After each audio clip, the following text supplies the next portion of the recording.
It's 10 o'clock. This is Sky News at 10, our top story. Royal assent. Donald Trump accepts an invitation from the King for a second state visit to the UK as the Prime Minister earns this presidential endorsement. It's a great honour to have Prime Minister Starmer in the Oval Office. It's a very special place and he's a special man.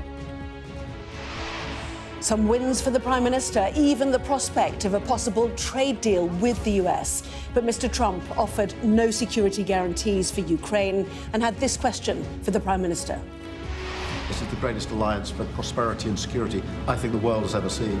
Whenever necessary, we absolutely backed each other up, and that's at the Could you take on Russia by yourselves? Well...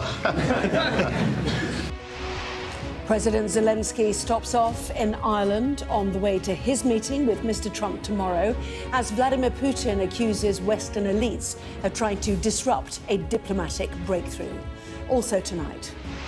We live in a democratic society where it's innocent until proven guilty, and I think my brother and I are largely misunderstood. Controversial influencer Andrew Tate, facing allegations in the UK and Romania, lands back in the US after a travel ban was lifted. The first phase of the Gaza ceasefire ends as an investigation into the October the 7th attacks finds there was a complete failure of Israeli security. Plus. All right, Popeye's here. Get your hands on your heads. Get off the bar and get on the wall. Gene Hackman, double Oscar winner and one of Hollywood's most acclaimed actors, and his wife found dead at home along with one of their dogs. And we'll take a first look at tomorrow's front pages. That's in our press preview from 10:30 right through to midnight.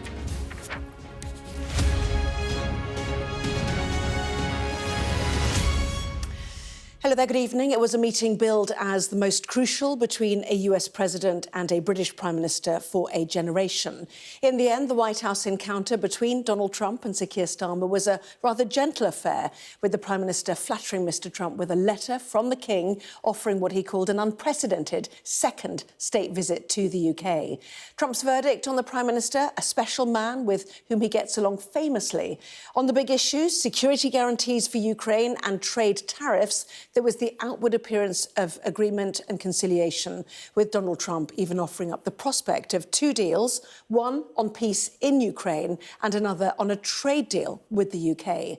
But it remains to be seen whether warm words will translate into any meaningful shift in a White House policy which has alarmed governments across Europe and beyond. Here's our political editor, Beth Rigby. This a very different White House, and this a high-stakes day.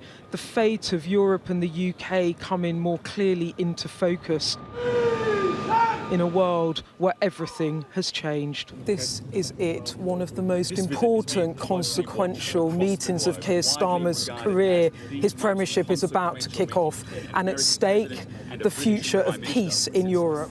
President Trump, can you get a peace deal done in Ukraine? Yes. How confident are you, sir? Into the Oval Office for the fireside chat, the welcome warm and genuine. It's a very special place and he's a special man, and the United Kingdom is a wonderful country. We've had a tremendous relationship, and frankly the Prime Minister and I have met twice before, and we get along very famously, as you would say. Our countries have been bound together for a very long time now. The closest alliance, I think, of any two countries when it comes to prosperity and security. The PM into full charm offensive too. Can I present the letter from the King to Thank you very much. Am I supposed to read it right now? Yeah, please do. Deploying all of Britain's soft power to woo our most important ally. Oh, that's well. A second invitation for a state visit, handwritten by the King. He's a beautiful man, a wonderful man, and we appreciate it. I've known him, gotten to know him very well, actually. From niceties down to business, on trade, this typically spiky president a bit softer. Mr. President, you obviously can do business with our Prime Minister, Keir Starmer. You said yesterday that the EU was constructed to screw the US when it comes to trade. What can our Prime Minister say to you to persuade you not to impose tariffs on the United Kingdom. Yeah, did I use the word that you said, that bad word? I think so. I saw it. Well, I think that the EU, I've had problems with the EU because, and we're not talking about, we happen to have a great relationship with you. We don't like the way they're treating our people now. We don't like the way they're treating our companies. But I can say that as far as we're here for a different reason, we're talking about a very different place. And this is some place that I have investments there. I own Turnberry, I own Aberdeen, and I own a great place called Doonbeg in Ireland. So, you know, I have a great warm spot for your country. And on Ukraine, the president talking up the prospect of a deal and talking down the notion that Zelensky was a dictator. Did I say that? I can't believe I said that. Next question. Not much promise yet on the UK security guarantees the PM's seeking, but the president did have this quip. Could you take on Russia by yourselves? Well, Joke's over, time to get serious as the two leaders talk privately about the contours of the president's peace plan, trade and deepening economic ties. Later, we were summoned back into the White House to find out how it all went. Prime Minister Starmer, you've been terrific in our discussions. You're a very tough negotiator, however. I'm not sure I like that, but that's okay. The PM's offer on boosting defence spend played well with this president. As to the military, you're raising it quite a bit, which is a great thing to do for your country. It's a great thing to do. It's sad that we need that, but probably need that. So congratulations on that. I know you got it through. While Keir Starmer sought to find favour by appealing to President Trump's competitive spirit. we believe it's not taking part that counts. What counts is winning. If you don't win, you don't deliver. The threat of tariffs not completely ruled out, but seriously positive signs coming now from the US. He tried. He was working hard, I'll tell you that. He earned whatever the hell they pay him over there. But he tried. I think there's a very good chance that in the case of these two great friendly countries, I think we could very well end up with a real trade deal where the tariffs wouldn't be necessary. We'll see. Thank you very much. Thank you. More pomp on Friday here too. President Zelensky is due in town, and then on Sunday there will be a summit in London of EU leaders. No deal yet, but the pace to peace stepping up. Well, Beth joins me live, and alongside her is our US correspondent Mark Stone. So, Beth, well, that went surprisingly well, didn't it? Did the Prime Minister come away with more than he was expecting? And it really did go well and better than they had expected, I think. They have been wargaming this for weeks. How does Starmer handle it when he gets behind closed doors with President Trump? They have deployed soft power, the formal invite for a second state visit to the United Kingdom, a letter from King Charles clearly delighted President Trump, and then Keir Starmer just pouring the flattery on him, not being drawn on any criticism at all. In terms of mood music, I think that worked really well. And it also, we've been looking at the letter as well that was handed to the president from King Charles, and it looks like it's actually two visits. The letter says that King Charles expects that the president will be at Turnberry, his golf course in Scotland, at some stage, and that when he comes, perhaps he could make a detour to Balmoral, where they could then discuss the state visit. So Britain has played two of its trump cards to President Trump. Pretty smart. And just in terms, Anna, of what you were saying as well about did he get more than what he was expecting, the trade deal stuff was surprising. We were not expecting that. We had come in, there were two big asks. There was the security guarantees for Ukraine. The president just not committing on that. Maybe he'll say more tomorrow. And then there was the issue of tariffs. Now, he spoke about tariffs on the EU. Keir Starmer desperately trying to avoid tariffs. Well, he got more than that. He got very positive noises on tariffs, not completely ruled out, but he got talk of a trade deal. Now, the UK will be delighted by that. They want to deepen trade ties. They need to deepen trade ties because of sluggish economic growth. So he came away with a win that perhaps he daren't dream of. Plenty of other Trump encounters with world leaders inside the room. Beth's turn today, obviously. But what is your take then on how the president responded to the Prime Minister? Well, I've just spoken to Alina Habba, who is one of President Trump's close advisors, has been with him for a long time. She was really upbeat. She thought it went really well. She said that invitation from the King was a very smart move by the British. It seemed to me that Trump was talking, Starmer was talking Trump's language. He was kind of borrowing Trump's phrases about peace through strength, about winning, about how you've got to not just be in the fight, but you've got to win the fight. Those are the sort of Trumpian expressions that I think go down really very well. I've spoken to a couple of British sources who have been involved in the organising of this trip. They are really very, very happy indeed. But, you know, one point you made, Beth, about the trade deal, they didn't expect that phrase trade deal would actually be discussed today. Of course, these are only the outer edges of deals, of plans that can come together. A trade deal could, of course, just mean avoiding tariffs, but that alone is massive. If it is more than that, well, it gets complicated with regulation and what sort of American products Britain would want. But it's positive, very positive. And I think it shows that Trump is really, you know, the UK has left the European Union and Trump is criticising the European Union and praising Keir Starmer and offering trade sweeties for him when he's offering the stick for the EU. I think the other thing, Mark, quickly, is that President Zelensky, obviously we didn't get much on the peace deal today, but Trump at the press conference said it's either going to happen very quickly or not at all. And Keir Starmer is hosting 18 European leaders in London on Sunday, and it feels now, doesn't it, that the pace towards that deal is really ramping up. What do you think you'll expect from Zelensky tomorrow? Well, the relationship between Zelensky and Trump is not good. I mean, as evidenced by the dictator comment last week, and it goes back quite a few years. But I do think that I wouldn't be surprised that Starmer and Zelensky speak tonight and compare notes ahead of the meeting with Zelensky tomorrow. We know that Starmer and Macron, they spoke, they compared notes. Look, I mean, honestly, Macron didn't really go away with a great deal at the end of his visit. There was a lot of bromance between the two of them, but he didn't actually take away a lot. I think if you're in Downing Street right now or on that plane heading back, they will think that they have got quite a bit out of this. But, you know, a day is a long time in Trump world. Things can change quite quickly, but take each day as they come. Britain will take this one and they'll be pleased, I think.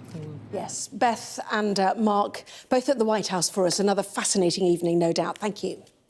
Well, tomorrow it will be Volodymyr Zelensky's turn in the Oval Office, where he is expected to seal a deal with President Trump on Ukraine's mineral wealth. Today he stopped off en route in Ireland for talks with the Irish Prime Minister Micheál Martin. Meanwhile, his Russian adversary, Vladimir Putin, told a board meeting of the country's security service that he welcomed the thawing of relations with the United States. The first contacts with the new US administration encourage certain hopes. There is mutual readiness to work to restore relations and gradually solve a colossal amount of systematic strategic problems in the global architecture. It was these problems that once provoked both the Ukrainian and other regional crises.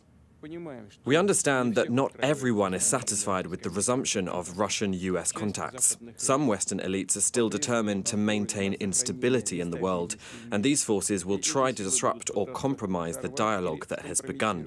We see this. We need to take this into account and use all the possibilities of diplomacy and special services to thwart such attempts.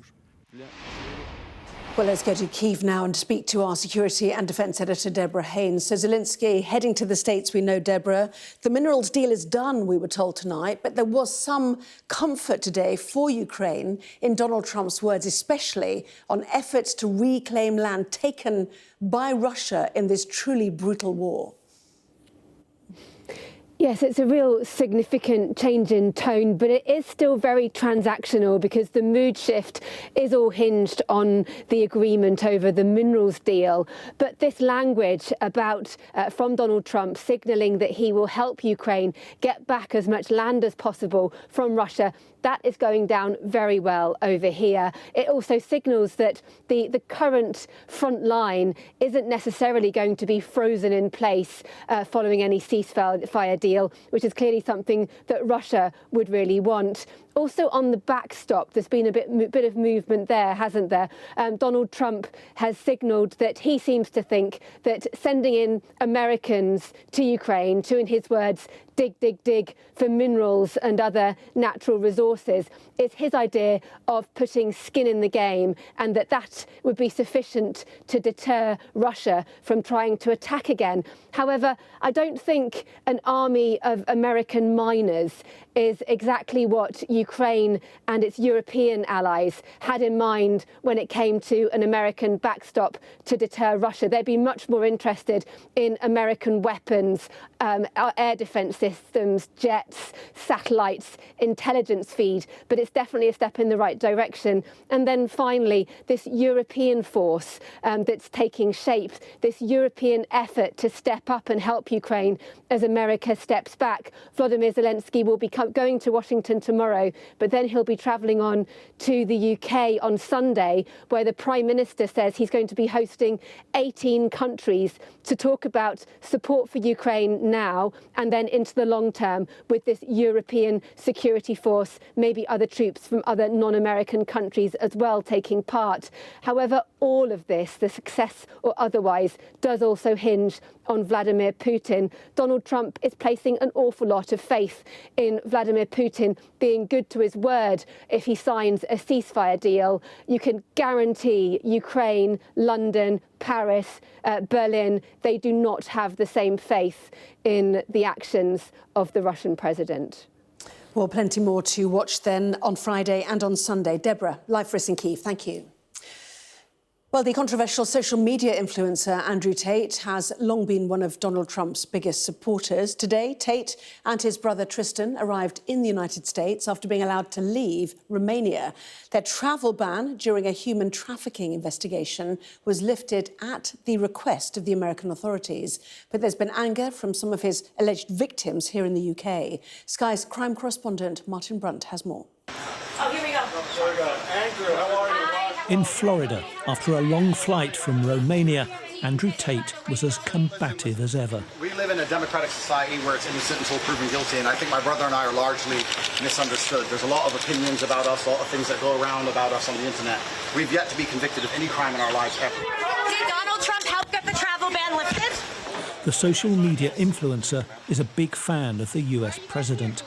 In Romania a month ago, this was his message to his millions of internet followers.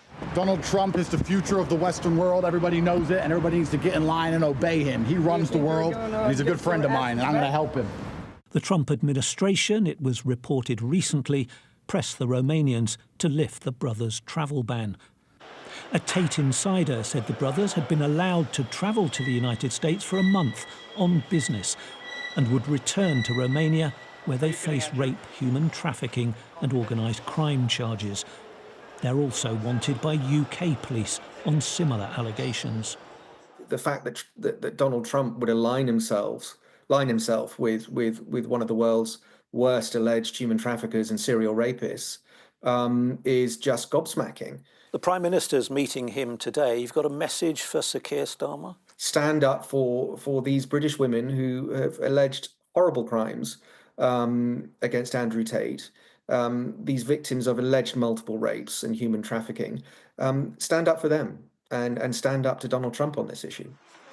The lawyer hopes to get Andrew Tate into the UK civil courts as well, where he's being sued over rape claims by 4 women. They said in a joint statement, "We are in disbelief and feel re-traumatised by the news that the Romanian authorities have given in to pressure from the Trump administration to allow Andrew Tate to travel around Europe and to the US." The Tates say they've been given back cars and other seized assets, as well as their temporary freedom. The brothers are former kickboxers with joint US and UK nationality. They're controversial figures who flaunt their wealth and lavish lifestyle on social media. Influential to a generation of young men, to others crude, sexist and misogynistic. The Tates deny all the allegations against them. A Romanian judge had agreed to the brothers being extradited to the UK, but only after their trial in Bucharest. If the police want to get hold of the Tate brothers because they face criminal charges here in the UK, yes, I would expect those extradition treaties to be used. If they don't go back to Romania, a new extradition request may have to be sent to the United States. Martin Brunt, Sky News. The government has signalled that plans to bring a second runway at Gatwick into regular use will get the green light if environmental conditions are met. The main stumbling blocks concerned the reduction of noise pollution and increasing the number of people using public transport. Well, the Transport Secretary has said the deadline for a decision has been pushed back until October. Gatwick Airport says it welcomes today's announcement. What we must ensure in the months ahead is that we work with government and we find planning conditions for this development that offer sufficient protection to local communities, but also give us the confidence to go ahead with this investment. It's £2.2 billion, and we need to be certain that we can utilise the runway in the years ahead to justify that investment. The BBC has apologised for serious flaws in the making of a documentary on Gaza. It says it has no plans to broadcast the programme again. It also admitted that the mother of the young boy, who is the film's narrator, was paid. The boy's father is a Hamas minister. The BBC said the incident has damaged its trust. The MP Mike Amesbury has walked free after 3 nights in prison, having successfully appealed his sentence for assault. He admitted to punching a man in the street in Frodsham in Cheshire in October, but his 10-week jail term handed down to him on Monday is now suspended for 2 years. An investigation in Israel has found that the October the 7th attacks were made possible by a complete failure of security and that the military misjudged Hamas's intentions and capabilities. The findings are expected to increase pressure for a wider report into political decision-making before the attacks. All this after the bodies of 4 Israeli hostages were handed back in exchange for more than 600 Palestinian prisoners, concluding the first phase of the fragile ceasefire deal. Benjamin Netanyahu has instructed his negotiating team to leave for Cairo to continue talks on the next stage, with Hamas also saying it is committed to the ongoing process. Here's our Middle East correspondent, Alistair Bunkle. The bodies of 4 Israeli hostages were handed over by Hamas in the middle of the night and without any ceremony. They were the final hostages of the 33 that Hamas agreed to hand over in the first phase of the ceasefire deal. Tasahi Idan, Itzik Elgret, Ohad Yahalomi and Shlomo Mansour have been officially identified by forensic tests in Israel. They will be buried in the coming days. In the West Bank, more than 600 Palestinian prisoners were released from Israeli detention. Most of them either deported because they're serving long sentences or sent back to Gaza. Many are now receiving medical treatment there. For more than 150 days, we were subjected to the most severe beatings and humiliation. There's nothing worse than such treatment. But today, thank God, our Lord has released us, and we ask God to release the rest of the prisoners. I was detained for a year, and only today I returned, thank God. I'm very excited to see my children and all my family. Many of the released Palestinians have been arrested during the war. They're returning to a Gaza destroyed, but still returning home, and in time for the holy month of Ramadan. Last night's prisoner-hostage exchange effectively marked the end of the first phase of the ceasefire.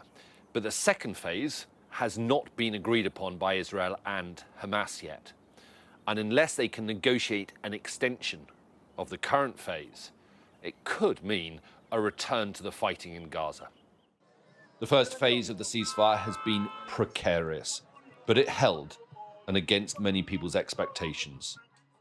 Moving to the second phase, which would mean an end to the war, the withdrawal of the IDF, and the end of Hamas rule will be a much harder deal to negotiate. Alistair Bunkle, Sky News in Jerusalem. The latest official figures on asylum and immigration show that 2024 was a record year for asylum applications, outstripping the previous highest total 20 years ago. But there are signs that action taken by Labour since coming to power is beginning to have an impact. With more, here's our data and forensics correspondent, Tom Cheshire. Labour pledged to stop the immigration chaos, as it called it. The latest figures, which cover the first 6 months of the new government, can tell us whether they have. Now, all sorts of ways to define that chaos. A big one for many people is asylum seekers. And here you can see the number of asylum applications has reached a record high, up here more than 108,000. You have to go all the way back to 2002 for the previous peak. But here is the thing. For the first time since 2020, more applications were refused than granted, meaning asylum grants were actually down compared to the year before, despite way more applications. So is that crossover there a corner being turned? Where are those asylum seekers coming from? Well, Pakistan is the top country for it, followed by Afghanistan, Iran, Bangladesh and Syria. And Labour pledged to reduce the asylum backlog, the people waiting for a decision. But they haven't. The numbers are greater than when they took office after the election. The slither of good news is they have come down 7% over the last 3 months. And if they can continue that, it's good news for another pledge to stop hotels being used to house asylum seekers. Fewer people waiting on a decision means fewer people to house. But again, the numbers here are up, not down. There were 41,000 people in hotels and other accommodation, an increase of 9,000 from just before the election. Labour also pledged a new approach to small boats. They abandoned the catchphrase, "Stop the boats," and promised instead to smash the gangs. The gangs, however, remain unsmashed. There were 37,000 small boat arrivals in 2024. That is 25% more than previous year. It is lower, though, than the highs of 2022. Now, it's worth bearing in mind that both of these categories we talked about, small boats arrivals, asylum seekers, are a pretty tiny piece of the whole immigration pie. Legal migration is where the big numbers come from, and the numbers are big. Now, orange here is people who've arrived on a work visa, blue is for study, grey is for family. Labour hasn't done much in terms of policy since it's been in charge, but we are seeing those numbers continue to drop. We're still talking historically enormous numbers, though. So that is the 6-month immigration scorecard. And it would be fair to point out that an issue as huge, as complex, as controversial as immigration requires more time. Give it another 6 months, 1 year in, the picture will be clearer and harder to argue. The deaths of the double Oscar winner Gene Hackman and his wife are said by police to be suspicious enough in nature to require a thorough search and investigation. Hackman, who was 95, has been described as one of the greatest character actors of his generation. Tributes have been pouring in from Hollywood royalty and from actual royalty here in the UK, with the Prince of Wales calling him a true genius of film. The couple's bodies were found, along with that of one of their dogs, in their home, where scattered pills and an open prescription bottle were found. Sky's Emma Birchley reports. Stardom came late to Gene Hackman. But when it came fast. Please make it stop. The guy, let it stop. I can't. Oh, I killed a guy. Now we're in this. He was nearly 40 years old when a breakout role in Bonnie and Clyde propelled him into the spotlight. What followed was 4 decades of extraordinary performances, starring in more than 80 films and winning 2 Oscars. His first in 1972 for his role in The French Connection. All right, Popeye's here. Get your hands on your heads. Get off the bar and get on the wall. Come on, move, move. The second 20 years later in Clint Eastwood's iconic Western, Unforgiven. All right, gentlemen. He's got 1 barrel left. When he fires that, take out your pistols and shoot him down like the mangy scoundrel he is. But on Wednesday afternoon, the 95-year-old actor and his wife, classical pianist Betsy Arakawa, were found dead at their home in Santa Fe, New Mexico, their bodies in different rooms. One of their 3 dogs had also died. There was no obvious sign or indication of, a foul play. There was no immediate sign of foul play. It sounds like they had been deceased for a while, and I don't want to take a guess in reference to how long that was. An open prescription bottle and pills is also said to have been found scattered on the countertop near the actor's wife. And reports of a possible carbon monoxide poisoning prompted a gas company to be called in, although initial tests suggested there were no problems with the pipes. The cause of their deaths is yet to be determined. The actor's family released a statement saying, "It is with great sadness that we announce the passing of our father, Gene Hackman, and his wife, Betsy. He was loved and admired by millions around the world for his brilliant acting career. But to us, he was always just Dad and Grandpa. We will miss him sorely and are devastated by the loss." Gene Hackman was hugely versatile, from his portrayal of a drag queen in The Birdcage to the supervillain Lex Luthor in Superman. He retired in 2004, partly for medical reasons, partly, as one interview suggested, because he had nothing left to prove. It's all I ever wanted to do. So few people ever get what they really want in life. You give up a lot in terms of family, and I think you're always in North Africa or Spain or someplace. But it's a make-believe world, and as I say, it's what I wanted to do as a child, and I fulfilled a lot of my dreams. The actor once said, "If you look at yourself as a star, you lose something in the portrayal of any human being." It occurs to me that a 500-megaton bomb planted at just the proper point. But while he may not have seen himself as a star, there's no doubt he became one of Hollywood's brightest. The West Coast as we know it would fall into the sea. Emma Birchley, Sky News. Well, that was Sky News at 10. Coming up, we'll take a first look at tomorrow's newspapers in the press preview tonight, joined by the FT's Deputy Opinion Editor, Miranda Green, and the Times columnist and lead writer, Sebastian Payne. Welcome and great to see both of you. Well, among the stories we will be discussing, this on the front of the eye, the headline for tomorrow's paper, Charmer Starmer pulls off a diplomatic win at the White House. That and plenty more, of course, when we come back.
we've got your Sunday mornings covered.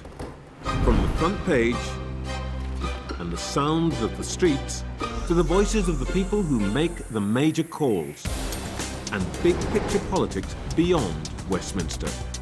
We'll put you at the heart of our story. I'm ready. Are you? Join me, Trevor Phillips, Sunday mornings on Sky News.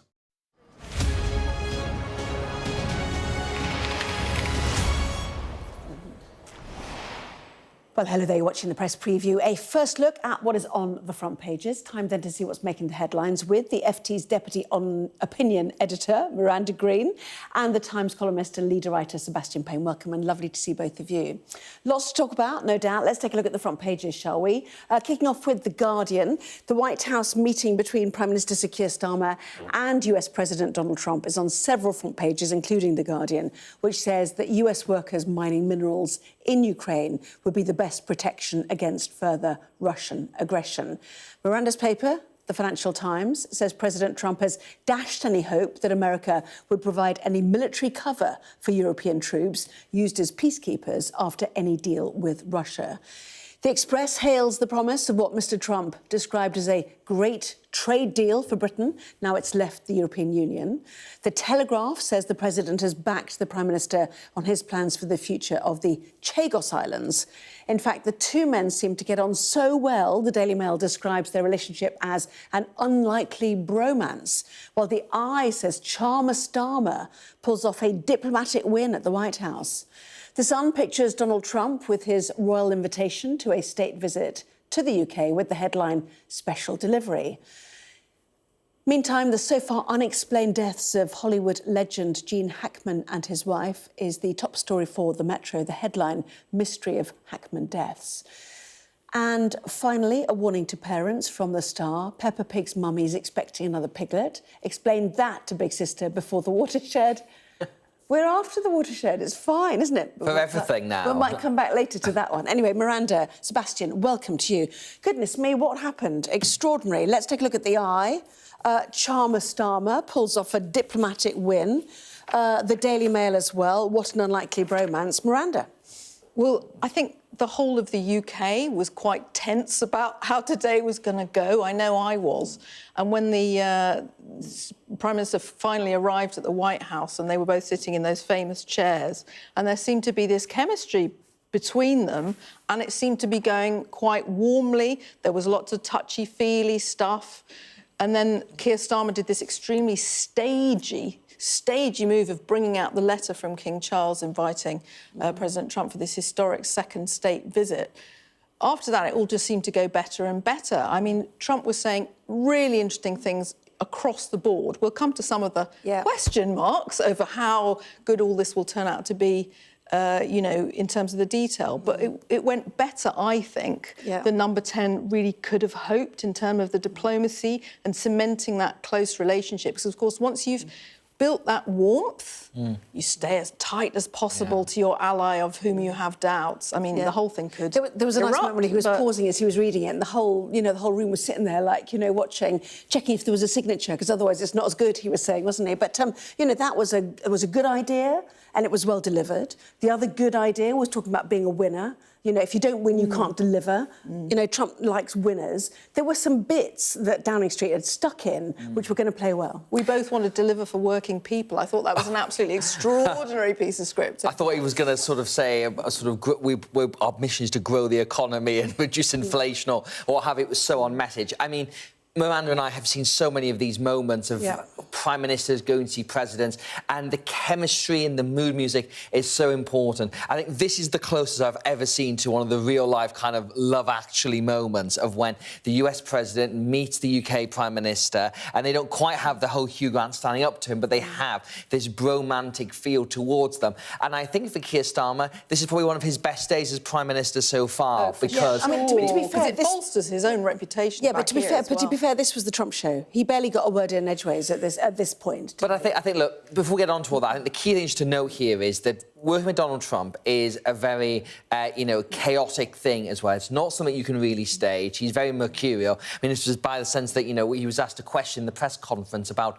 calling President Zelensky a dictator, and he managed to convince himself he had not actually said that, despite the fact he did tweet it out. And I think Keir Starmer does deserve a lot of credit for going into literally the lion's den of the Oval Office with Donald Trump, getting his message across, getting the good feelings, and also creating a huge torrent of news. So I imagine that a lot of this is the Prime Minister. It's also our new man in Washington, Peter Mandelson, who's been there for about 6 weeks, and he was basically tasked by the Prime Minister and the Foreign Office to smooth the way, and I think he'll be raising himself a nice big gin and tonic or glass of wine tonight, because really, I think that's as good as it could have been expected. Yeah, master of the dark arts, as we know. Wargaming, we were told, in Downing Street, possibly also when he arrived at the UK Embassy in Washington. The only uncomfortable moment for me, I don't know how you felt about it, was one of the first questions where, he was asked what did the King feel about the prospect of losing one of his realms and Canada becoming a 51st state of America, which I'm not sure Starmer answered as well as he could have done, but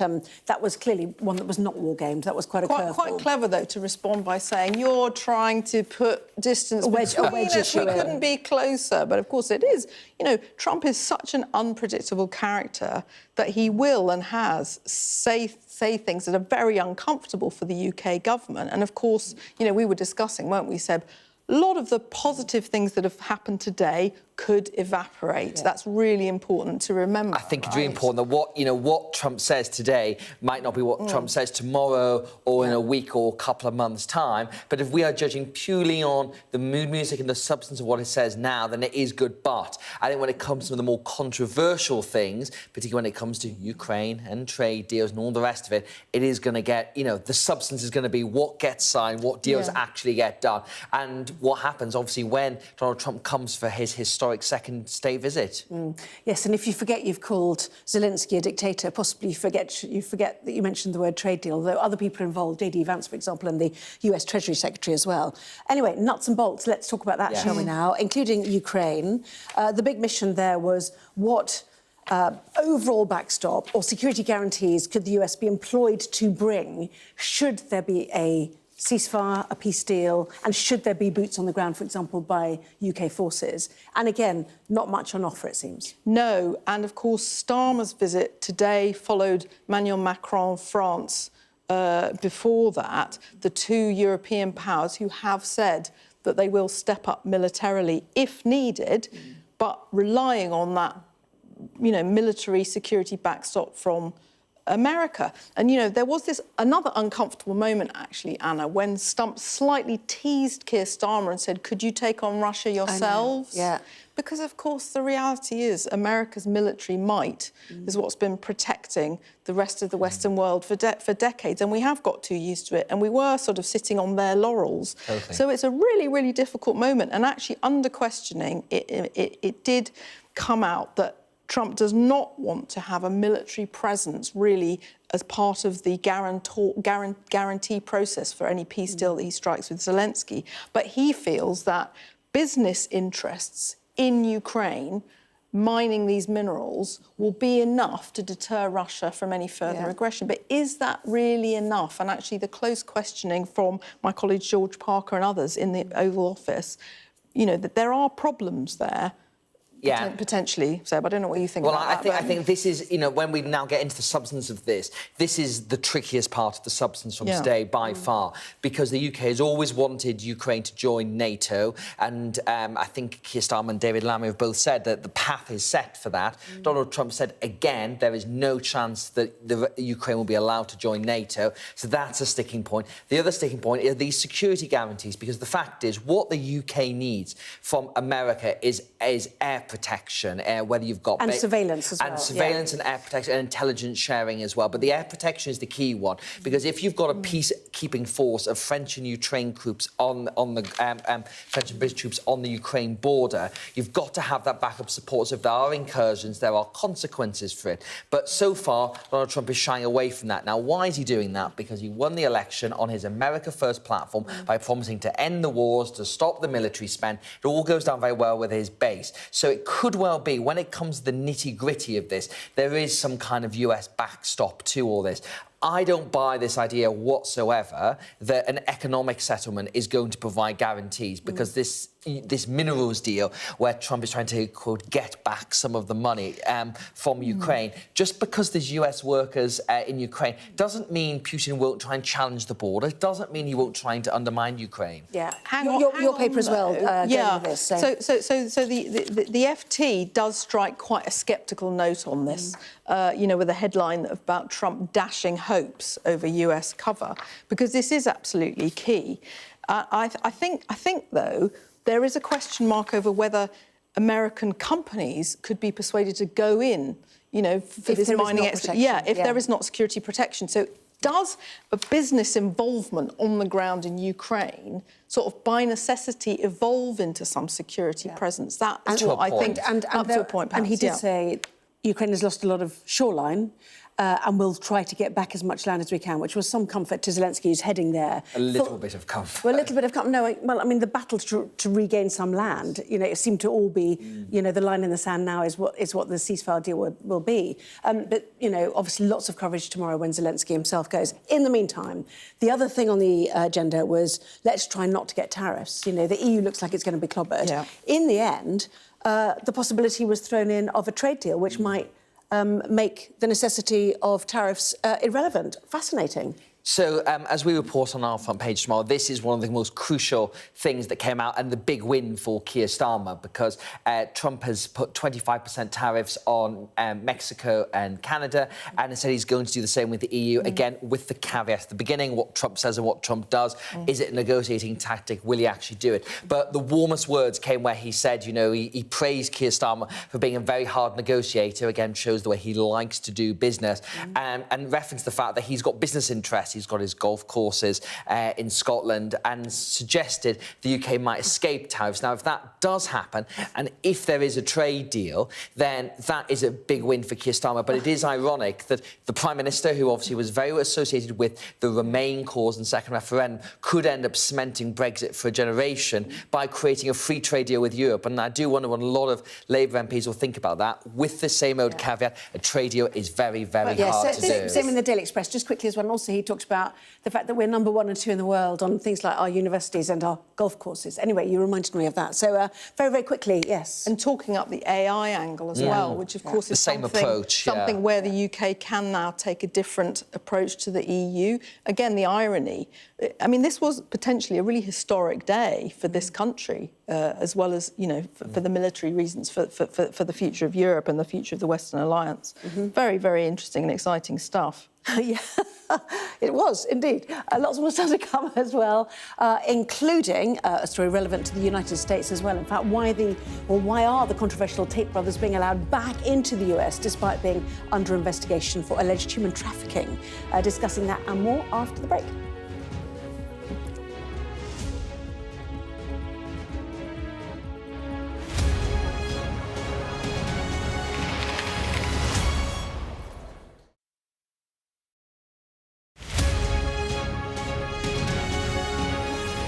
I'm Greg Milam, and I'm Sky's chief North of England correspondent.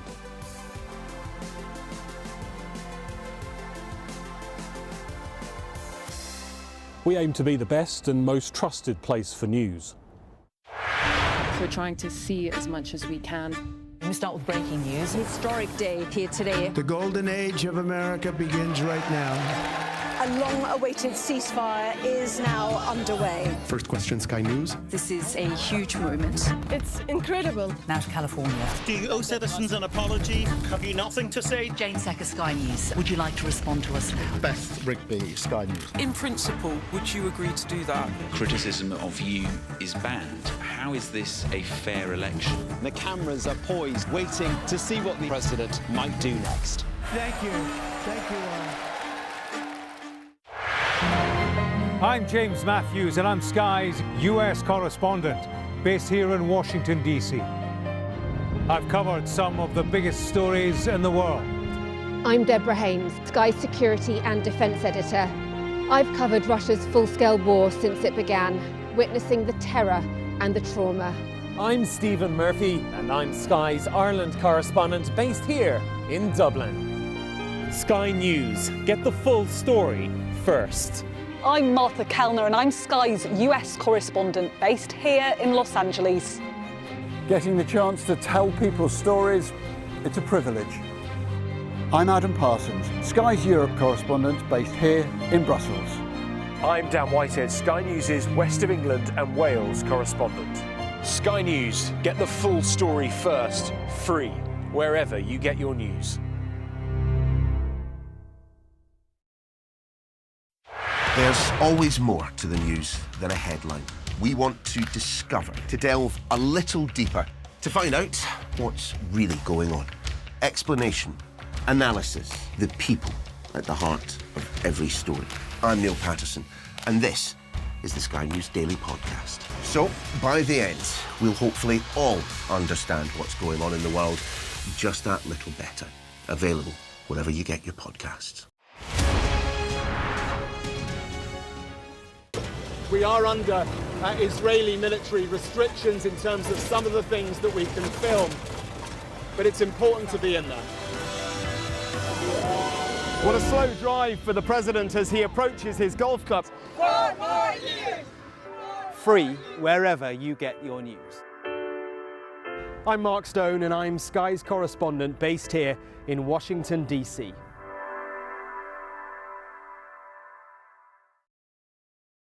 We're rolling. Welcome to the world.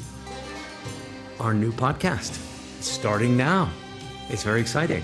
Every week we'll be reporting from the world's trouble spots. We get to hold those in positions of power accountable, and we get to ask the questions that the audience, the listeners, want to know about. And that's why it is so important that people tune in, come along for the road, come along for the journey. It'll be fun.